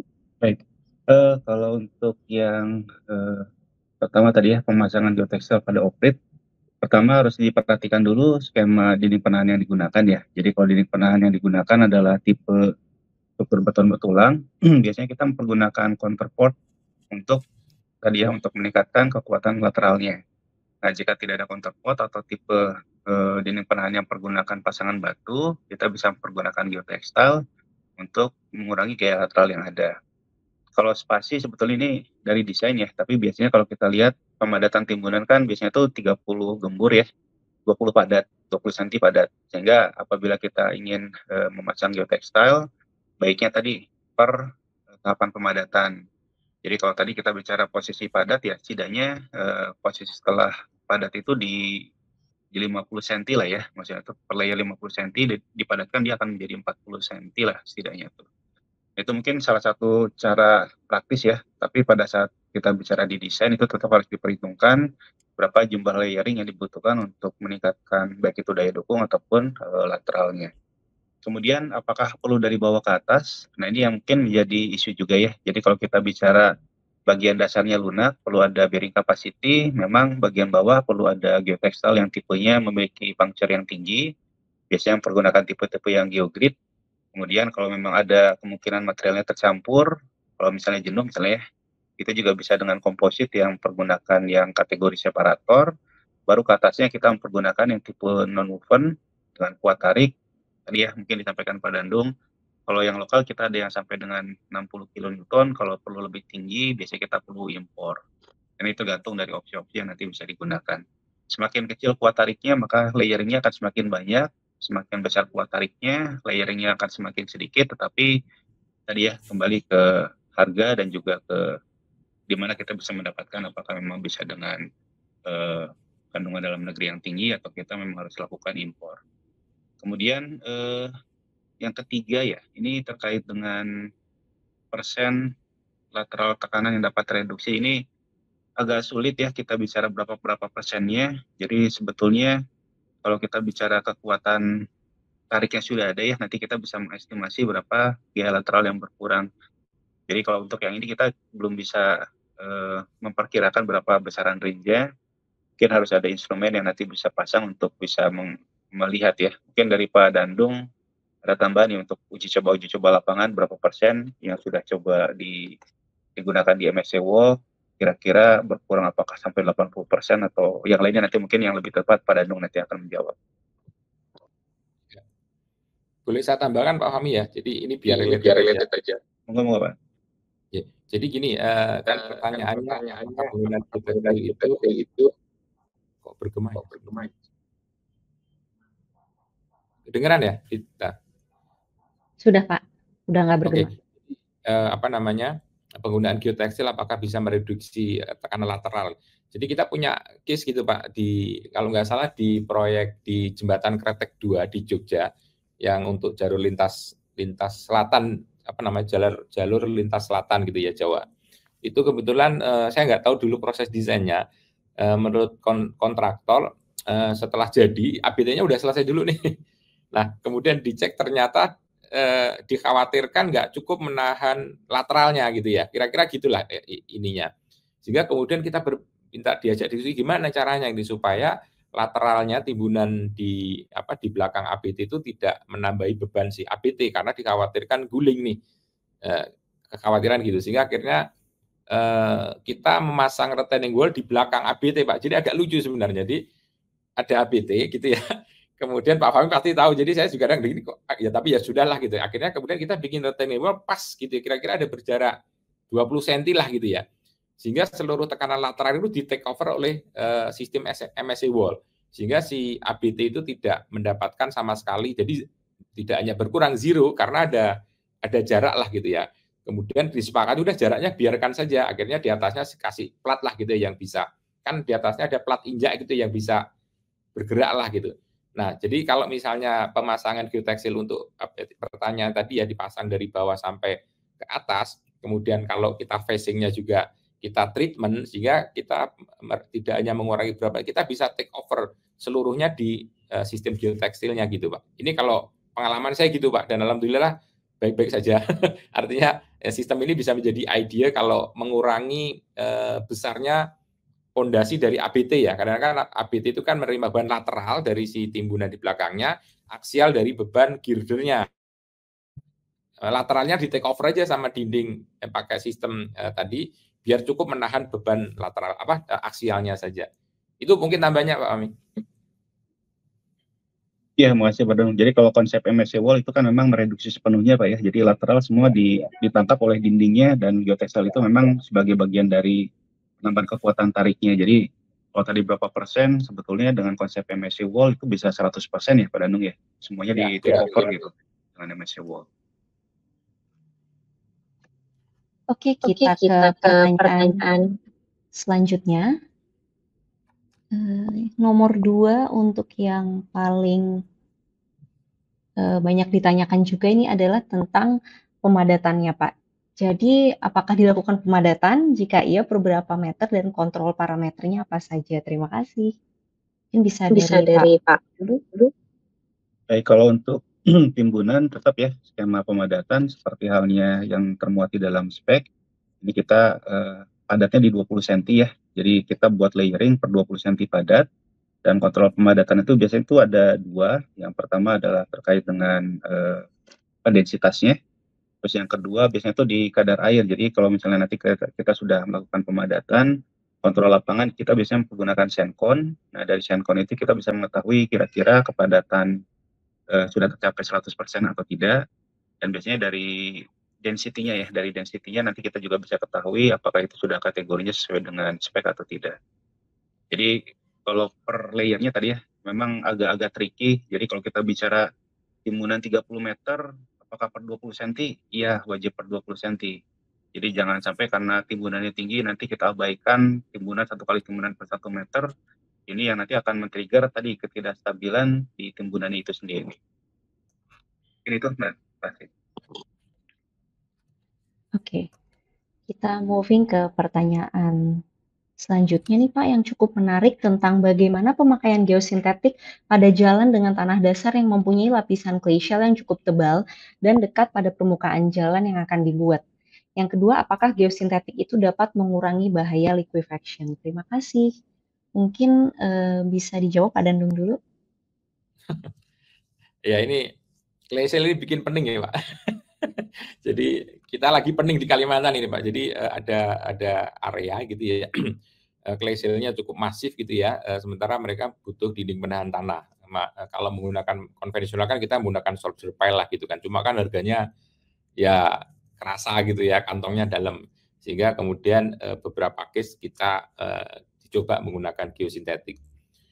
Beberapa titik well done gitu ya. Artinya kebetulan tersedia tanah timbunan setempat. Kan di Kalimantan itu beberapa ada pasir homogen ya saya nyebutnya, karena pasirnya itu ukurannya seragam gitu kan. Normalnya kalau pasir itu kan gradasinya terbuka, tapi ini tertutup. Tapi kok ternyata masih oke lah bisa digunakan gitu ya. Dan beberapa case alhamdulillah kita berhasil. Tapi ada satu case yang memang bikin pening karena musuhnya clay shell kemudian di bukit sehingga airnya kontrolnya setengah mati lah kira-kira seperti itu. Sehingga kita banyak melakukan beberapa pengulangan desain, ada 1-2 titik yang failure gitu ya. Itu kalau itu menghadapi clay shell. Jadi saya pikir untuk menghadapi clay shell ini harus hati-hati karena clay shell itu prinsip dulu bahwa clay shell itu ketika kita sondir, kita SPT, itu SPT-nya dahsyat itu Pak, bisa 60, 80, 40 yang mungkin kalau kita menggunakan spoon pile gitu nggak mungkin, kalau seat pile juga nggak mungkin, pasti mental itu pecah. Itu banyak kasus seperti di Bandara Spinggan kita dulu pernah kerjakan, akhirnya nyerah juga kita ini nggak bisa, akhirnya beberapa kasus longsor macam-macam, akhirnya nggak tahu itu berhenti sendiri atau gimana. Nah, clay shell prinsipnya jangan dibuka terlalu lama dan dihindari ketika kita bikin struktur yang bersentuhan dengan clay shell. Karena kalau clay shell itu begitu terekspos, itu mengalami weathering, ya sudah, yang SPT-nya 40-60 tiba-tiba drop jadi almost zero gitu kan. Jadi saya pikir itu perlu di-treatment, dihindari, jangan sampai kita membuka itu. Beberapa trik yang pernah kita lakukan, bukan clay shell ya, tapi tanah ekspansif di Cikarang, itu juga sama Pak, kita duduk dinding penahan tanah hampir berapa itu, 11-12 meter, sudah mengalami weathering, kita gali dengan cepat, dan hari itu juga kita tutup, kita backfill lah gitu ya, yang sudah mengalami weathering kita ambil, dan nggak boleh berganti hari itu, jadi langsung kita gali, tutup geotextile, kemudian kita kasih sirtu atau kadang-kadang beberapa menyarankan menggunakan limestone gitulah. Nah intinya jangan sampai membuka clay shell itu terlalu lama, segera ditutup. Nah kemudian pertanyaan kedua nih sekaligus terkait dengan liquefaction, apakah bisa? Jadi liquefaction itu kan terkait dengan jenuh gitu ya, kemudian pore water pressure yang meningkat sangat cepat. Jadi memang ada beberapa teknologi geosintetik yaitu menggunakan vertical drainage gitu sebenarnya. Memang kalau di kita belum familiar, tapi beberapa riset itu di negara lain liquefaction itu dengan membuat vertical drain, sehingga begitu terjadi liquefaction, pore water pressure yang terperangkap gitu ya, yang di dalam massa tanah itu bisa cepat keluar sehingga tanah tidak pernah mengalami liquefaction atau pore water pressure-nya tidak pernah melewati tekanan efektifnya. Tapi bukan bentuk lembaran nih, kalau lembaran nggak ada gunanya udah pasti. Tapi bentuknya adalah vertical drain, baik itu dalam bentuk pipa ya yang umum ya. Kalau bentuknya pipi seperti untuk perbaikan tanah lunak itu nggak akan cukup juga, sehingga kapasitas discharge-nya harus gede gitu. Dan itu beberapa riset sudah menunjukkan lumayan bisa berhasil, beberapa disertasi, kemudian beberapa simulasi dengan menggunakan blasting, dan itu pore water release-nya cukup cepat. Itu mungkin dari saya. Terima kasih. Ada yang ingin ditambahkan, Pak Fahmi?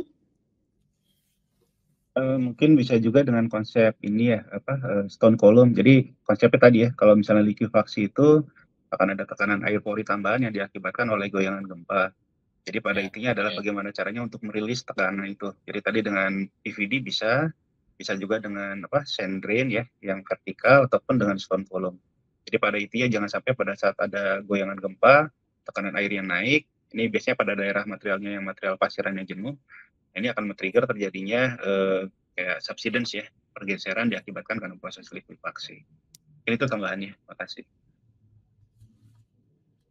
Oke, terima kasih Pak Dandung dan Pak Fahmi. Selanjutnya ada pertanyaan tentang sebelumnya disebutkan bahwa seluruh material sudah dapat diproduksi di Indonesia. Apakah sudah mencapai TKDN yang disyaratkan banyak proyek di Indonesia? Dan jika ya, sampai kuat tarik atau T-Ultimate berapa yang sudah diproduksi di Indonesia, terutama untuk geotextile woven, geogrid, dan strips? Mungkin boleh dijawab dulu Pak Fahmi. Kalau yang TKDN-nya ini sebetulnya ranahnya Pak Dandung ini sebetulnya. Tapi bisa coba ini ya Pak Dandung. Kalau yang terkait dengan TKDN, kalau untuk yang geotextile ya, kalau yang tipenya yang non-woven, setahu saya sampai dengan 60 kilonewton, ini mohon koreksi kalau saya salah ya. Dan mungkin TKDN-nya sudah sampai 99% ya Pak Dandung ya? Yang mungkin ya. Kalau yang PVD, ini info yang terakhir, itu 99% full kita bisa mempergunakan dan di spek juga sudah diakomodir. Nah, kalau untuk yang mungkin yang woven, geogrid, dan strip mungkin ya Pak Dandung ini yang lebih relevan, yang lebih bisa menjawab. Ya, mungkin saya tambahkan saja. Jadi kalau geosintetik ini kan sebenarnya udah cukup lama di Indonesia. Cuma secara industrinya harus diakui dan jujur memang belum sekuat mungkin negara tetangga misalnya Malaysia gitu ya, yang banyak industrinya sudah banyak ada investasi banyak lah gitu ya sejak lama gitu, karena mungkin posisi Indonesia kan agak ke selatan nih, jadi kalau orang bikin pabrik kan maunya di tengah-tengah market gitu ya, kira-kira tengah market itu kalau nggak di Thailand atau di Malaysia, sehingga secara umum Indonesia hanya banyak dijadikan sebagai market saja, bukan negara production gitu lah. Nah, tapi kan kemudian ada tuntutan dari pemerintah, dan tentunya kita berharap nih kepada Pak Fahmi dan teman-teman di PU untuk terus mendorong penggunaan material dalam negeri supaya industrinya juga tumbuh berkembang di sini, karena added value-nya kan di industrinya sebenarnya, karena itu satu tenaga kerja, kemudian material bahan baku dan sebagainya. Nah, yang saya tahu memang untuk khusus woven itu seperti yang disampaikan Pak Fahmi benar ya, paling sekitar 60 KN aja per meter yang bisa diproduksi dalam negeri.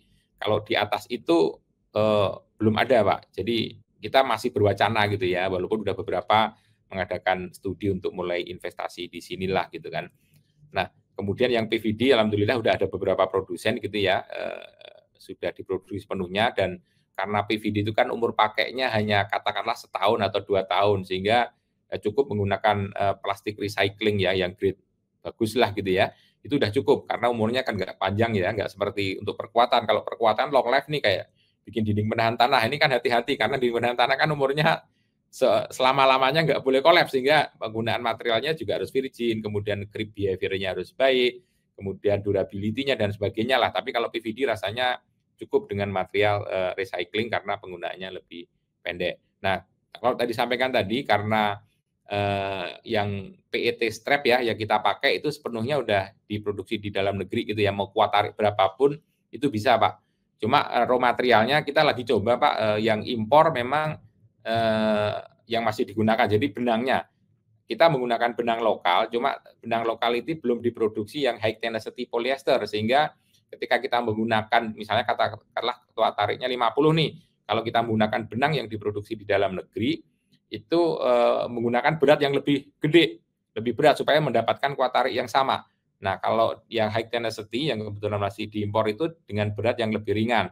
Nah, tentunya ini tergantung dengan material dan semoga dalam waktu dekat sudah ada beberapa chip plant ya produksi plastik polyester, polyethylene, semoga kualitasnya bisa dipakai sehingga seluruhnya semoga dalam waktu dekat udah bisa diproduksi di lokal Pak, mulai dari plastiknya, benangnya, terus kemudian proses whip-nya, coating-nya dan sebagainya, semoga dalam waktu dekat udah bisa diproduksi dan saya pikir nanti akan terus berkembang untuk woven-nya lah kira-kira. Tapi tentunya harus dukungan nih dari endorsement dari user terbesar kan dari pemerintah ya, sehingga kemudian swasta investor itu maulah untuk invest di sini. Itu mungkin tambahan saya. Terima kasih.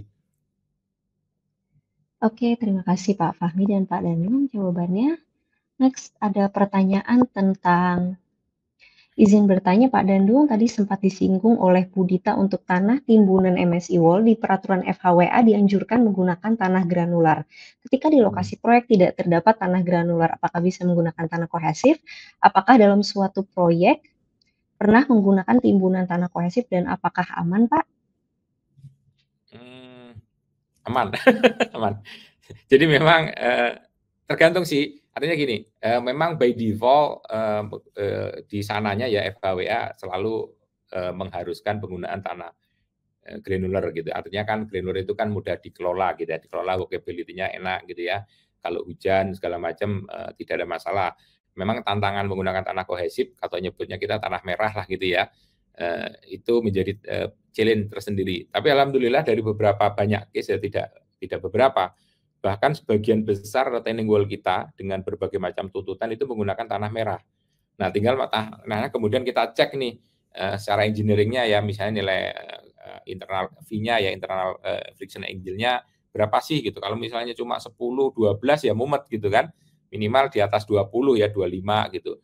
Kemudian C-nya biasanya cukup gede ya, bisa sampai 30, kadang sampai 50. Nah, tanah itu sebenarnya yang sangat bisa digunakan untuk dinding penahan tanah, even facing-nya konkret ya. Konkret itu kan toleransi terhadap deformasinya kan strict gitu ya, karena begitu deform kan kelihatan nih.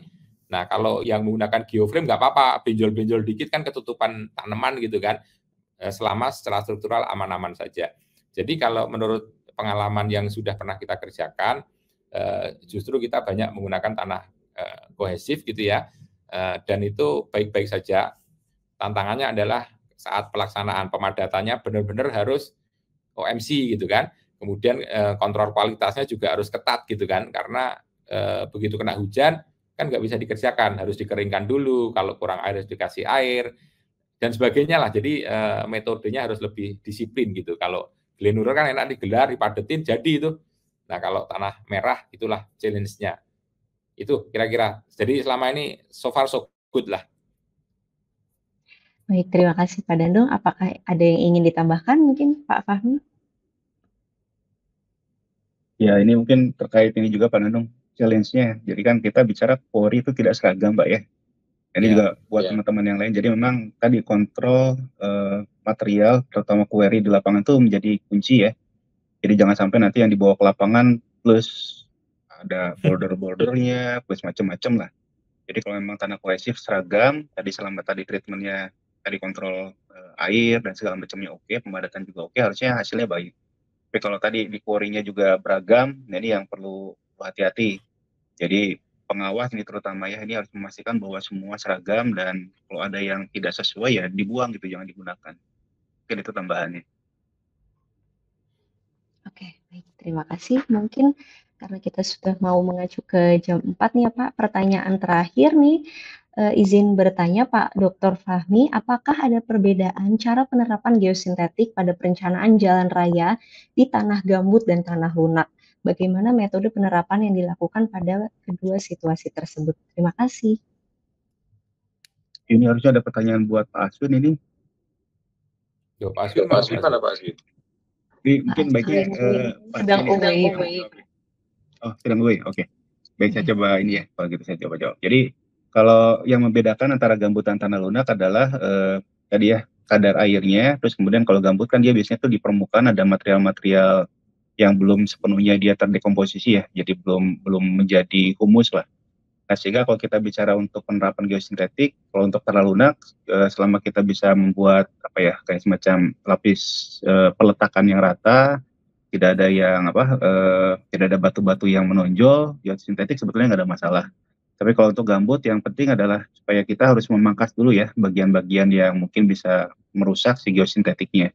Ini kekhawatirannya tadi pada saat kita bicara land clearing-nya tidak bagus, kemudian masih ada material-material ranting atau dahan-dahan pohon yang belum hancur dan tajam, biasanya kegagalan itu akibat sobeknya geosintetik oleh material atau oleh bahan-bahan tadi ya, batang kayu dan yang lainnya. Nah, kalau dari segi ini hal lainnya, jadi kalau dari segi stabilitas, geosintetik tadi ya bisa digunakan sebagai menahan supaya dia pada saat dia turun bersamaan. Tetapi yang menjadi isunya adalah kalau kita bicara semuanya turun, ini kan kembali ya. Jadi kita juga tidak bisa mentolerir kalau misalnya seluruh badan jalan kita turun. Nah, sehingga kalau untuk penanganan di daerah tanah lunak dan juga gambut, mungkin kombinasi ya, tidak hanya geosintetik tapi juga dengan perkuatan yang lainnya, bisa dengan ground improvement, bisa dengan PVD kalau untuk tanah lunak, kalau gambut mungkin dengan konsep tiang, karena kalau PVD ini saya nggak tahu nih Pak Danung, mungkin ada contoh PVD apakah cukup baik atau tidak performanya di gambut. Biasanya juga banyak question mark apakah bisa atau tidak nih PVD di gambut karena kekhawatiran plugging dan lain sebagainya. Tapi prinsipnya tadi ya, kalau untuk tanah lunak dan gambut intinya adalah perbaikan tanahnya dulu, baru geosintetik untuk perkuatan atau untuk peningkatan kekuatan timbunannya. Mungkin ada tambahan nih Pak Danung, silakan. Ya, makasih, saya tambahkan itu aja. Jadi ini dua hal yang berbeda nih, tanah gambut sama tanah lunak. Tanah gambut biasanya lunak, tapi tidak semua tanah lunak itu gambut, kira-kira begitulah ya. Jadi kalau tanah lunak kan bisa ditreatment dengan preloading kalau mau cepat dikasih PVD gitulah, kira-kira seperti itu, sehingga kita kompres dulu di awal sehingga pada saat jalan itu beroperasi tidak lagi mengalami proses konsolidasi atau settlement penurunan gitu ya, baik-baiknya. Nah, memang tanah gambut ini menjadi lebih kompleks permasalahannya karena satu, kandungan airnya juga tinggi, kemudian tanah gambut kan juga beragam ini ya, mulai yang masih banyak ranting-rantingnya, dekomposisinya juga mungkin di tengah jalan, bahkan ada juga tanah gambut yang sudah beralih menjadi tanah lempung gitu ya, jadi macam-macam lah gitu, sehingga perlu kehati-hatian. Dan kalau saya sendiri sebenarnya kalau tanah gambut yang pernah pengalaman saya bergelut di tanah gambut, ya kita jaga. Tadi saya setuju bahwa penggunaan geotekstil ya, maupun biasanya dikombinasi dengan geogrid. Kalau dulu kan konvensional orang menggunakan gambangan gitu. Gambangan itu kordore lah ya, kayu bekas tembangan dijejer, jadi semacam bikin rakit, kemudian tanahnya ditimbun di bawahnya sehingga dia firm nih. Tapi turun tetap karena gambut kan begitu kena beban, dekomposisi turun. Nah, kemudian karena kayu itu sayang digelar, digunakan untuk bikin kayu kertas, sehingga akhirnya digantilah menggunakan geotekstil dan geogrid dikombinasikan. Dan sekali lagi, kalau pertanyaannya apakah PVD bisa untuk tanah gambut, saya jawab tidak, Pak. Jadi nggak bisa. Jadi ini dua barang yang berbeda nih. Jadi kalau ada yang ngomong tanah gambut, udah ditreat pakai PVD aja, kayaknya agak-agak bunuh diri nih, karena pasti problem karena konsolidasinya beda nih antara tanah lunak yang clay sama silt gitu, sama tanah gambut yang ini tanah organik. Nah, ini perlu hati-hati gitu ya. Jadi kadang-kadang kan udah pokoknya tanah lunak PVD, karena kita ketemu juga di PVD, lu kan bisa tanah gambut di PVD nggak bisa gitu. Dan memang ya sudah, biar dikomposisi alami. Caranya biasanya kalau saya memberi advice, udah gini aja, gelar aja geotekstil, sama tadi ya kita bikin kanan kiri kita gali supaya untuk selokan kanan kiri, kemudian setelah rata kita kasih geotekstil, kita kasih geogrid, tanah timbunannya masuk, kemudian biarkan dia turun secara alami. Jadi kalau bikin ini Pak, kalau misalnya teman-teman PU buka jalan baru di lahan gambut, anggarannya jangan sampai pavement dulu Pak, karena sayang, pasti rusak. Jadi biarkan aja sampai sub-base lah gitu ya, sub-base. Nanti mungkin setelah 3-4 tahun kemudian barulah dianggarkan untuk pavementnya, karena kalau langsung masuk pavement, saya berani menggaransi buang duit lah gitu kira-kira, karena pasti penurunannya akan tetap terjadi. Jadi biar aja turun, biarkan dilewatin, kemudian ada biaya untuk maintenance lah, menggrading supaya nggak rusak karena ada rating, kemudian diratakan lagi. Nah, setelah mungkin 3-4 tahun sudah mencapai kesetimbangan bebannya, boleh baru masuk sistem pavementnya. Kira-kira gitu, Pak. Terima kasih. Oke, terima kasih Pak Dandung dan Pak Fahmi sudah menjawab pertanyaan-pertanyaan yang sudah ada, walaupun sebenarnya masih cukup banyak pertanyaannya, tapi kayak kalau kita mau jawab semua, kita butuh another session lagi mungkin gitu ya. Masih Baik, banyak ya nanyanya? iya masih cukup banyak sebetulnya Pak.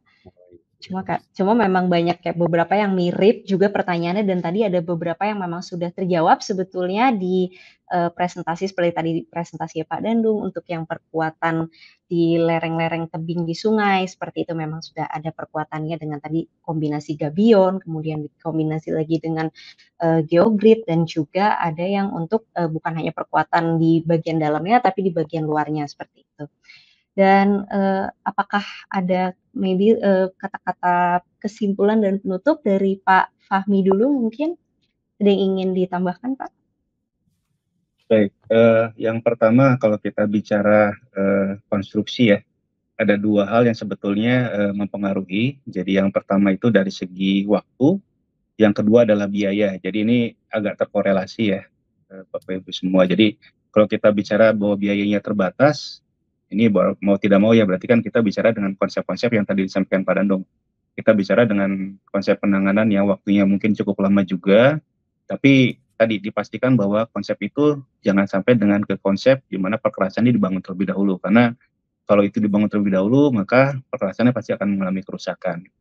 Nah, kalau kita tidak ada tidak ada concern dari segi waktu, kemudian kalau kita tidak ada concern dari segi waktu tapi biayanya juga relatif cukup ya moderate lah ya. Kita juga bisa menggunakan konsep-konsep dengan perbaikan-perbaikan tanah, tadi dengan konsep-konsep cerucuk dan lain sebagainya, ini juga bisa dilakukan. Nah, kalau kita bicara waktunya sangat mepet, tetapi budget tidak ada tidak ada batasan, nah ini akan lebih ini lagi ya.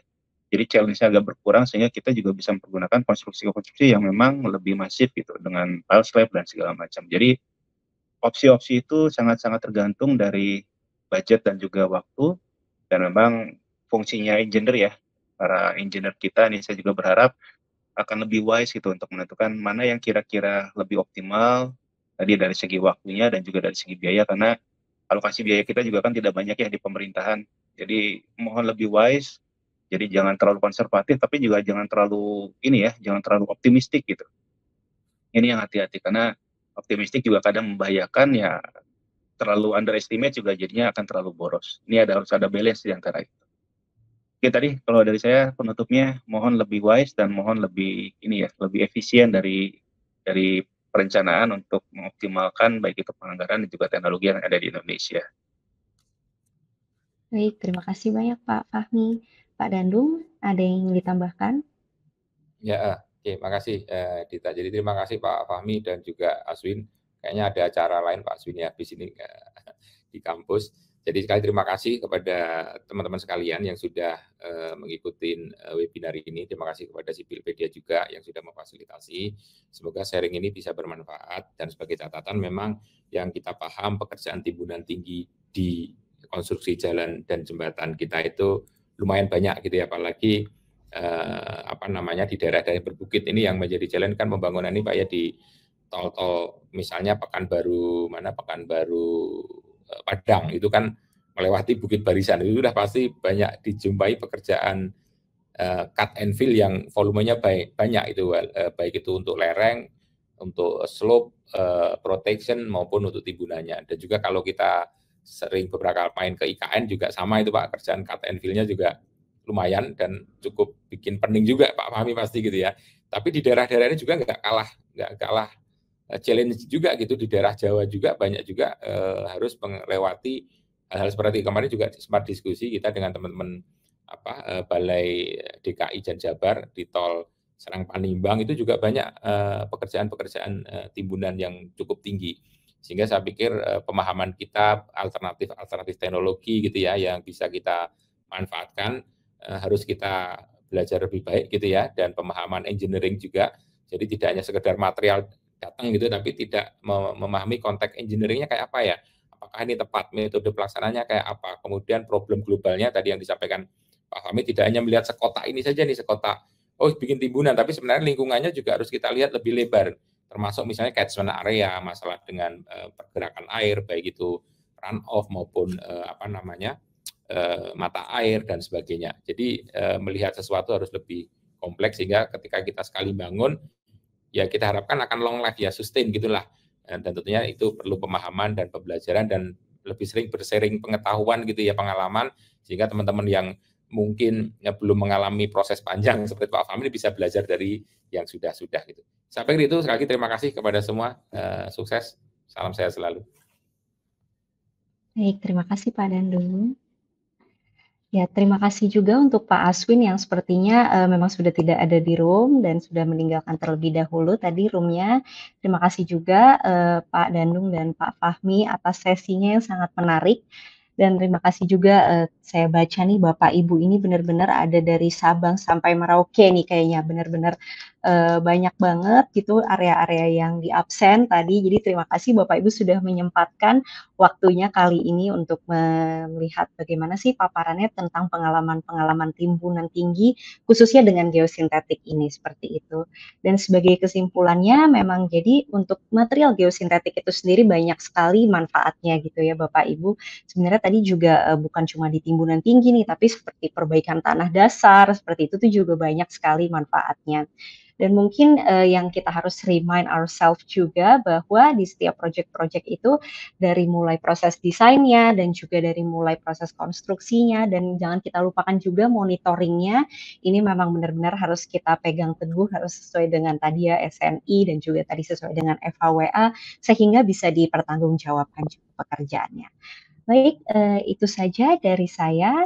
Terima kasih banyak Bapak Ibu, saya tutup. Wassalamualaikum warahmatullahi wabarakatuh. Selamat sore, terima kasih. Waalaikumsalam.